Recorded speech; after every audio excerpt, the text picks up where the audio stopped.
Welcome back.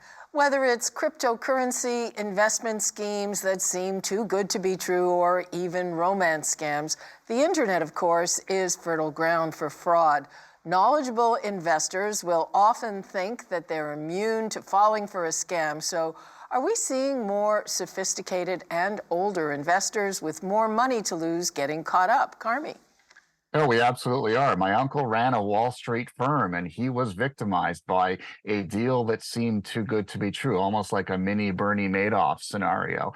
And here's probably the most sophisticated financial mind I've ever met, and he couldn't see the fraud taking place right in front of his nose. And so, especially as the technologies get better, as the techniques get honed, as the kits, the cybercrime kits that you don't even have to be a cybercriminal, you just have to literally buy it on the dark web, become better. You too can be a cyber criminal if you want. And the level, the game is going up, the sophistication is going up. And we are unfortunately our own guard is not as high as it should be. We as families aren't having the conversations that we should be. We aren't helping immunize our parents, our grandparents against this kind of thing. We street proof our kids, yet for whatever reason, we're not street proofing the rest of our family as well when it comes to cybercrime. And cyber criminals are taking advantage of that. They're taking advantage of the quiet, the fact that nobody wants to talk about it, the fact that there's so much shame associated with victimization.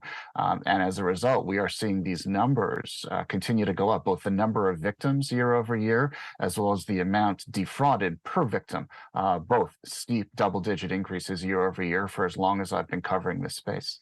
Norman, I keep thinking about just the bottom line issue of trust. And it used to be when we wanted to do something big, like make a big investment or something, we would turn to someone that we know and trust. And people just seem to be more and more comfortable doing this on the internet, where if it was real, it would be cheaper in terms of fees. But is that part of the root of the problem?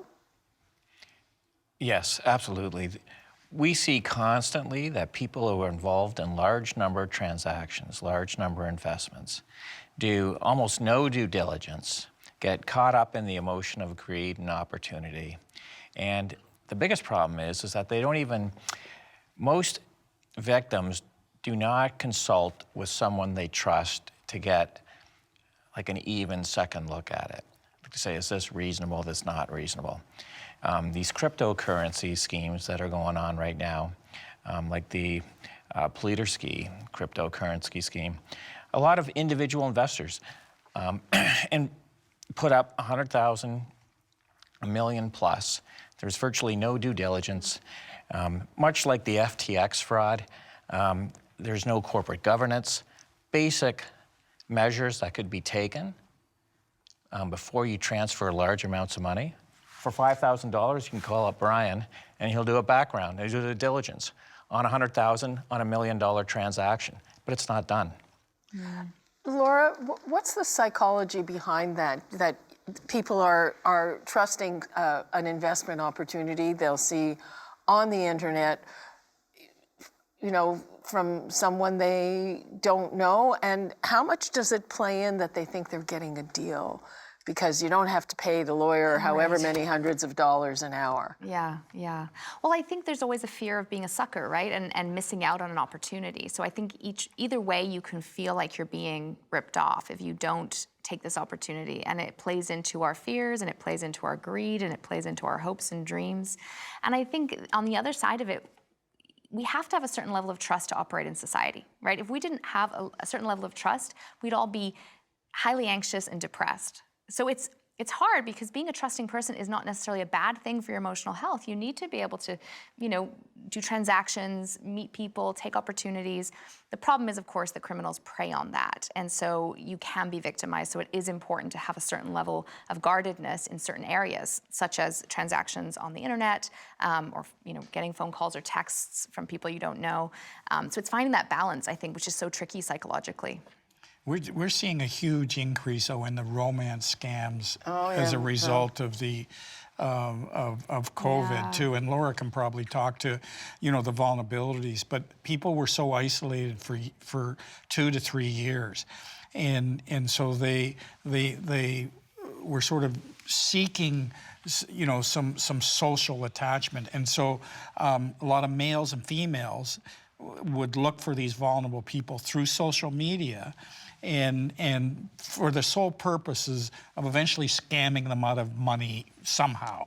And our office alone in the last 6 months has seen tenfold the number of people that are turning to us because they've been a victim of a romance scam. Oh yeah, and those are very difficult to recover. really Those, heartbreaking. I think those are often coming from overseas. No, they're No? happening Not right here. necessarily. They're happening They're right happening here. right here. And the biggest problem is that people transfer money out without talking to their kids, their friends, their brothers. Almost all these romance scams, the people are transferring the money without talking to somebody. From the elder fraud aspect, a number of people that have contacted us through our social media channels have talked about that the elderly people, they have pride. They don't always want to ask other people. They have pride. They want to make an investment on their own and come back and say, look what I did. It's interesting, they find ways to hook you in too, because I noticed I'm on Instagram, and I'm getting all these friend requests, and it's got cryptocurrency or investment, whatever, and a picture of a really sexy woman, and it's just like, And they'll follow you and friend you on these platforms and then use that to cultivate a relationship with you. All the while, they're gathering information, personal information, which they're using to build that relationship, get inside that sort of cone of trust that we all have with people that we know and trust. They make them feel like they're in love with them, and then okay, and then I trust you, and I will give you this money, or I will sign over this to you, whatever, and the relationship could last 3 to 6 months, in order to build that trust to get the money from these people, and then they're gone, and those are the hardest people, because they're going, I really did have a relationship with this person. Yeah. You know, it's not like I was just scammed over the internet. and if no matter who tells them, if their kid or their best friend tells them this is a scam, they won't believe them. No. Well, and they have to sort of defend it at a certain point, right? So you've invested so much emotionally, maybe financially, that it can be very hard to let go of that narrative.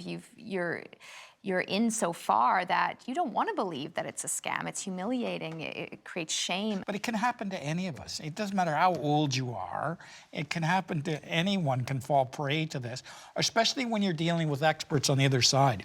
This is their profession. Scam you. Okay? Yeah. They're trained. They know all the signals. They know everything to do. It's their profession. So someone should not be embarrassed because they've been scammed. When we come back, final thoughts from our panelists. That's next.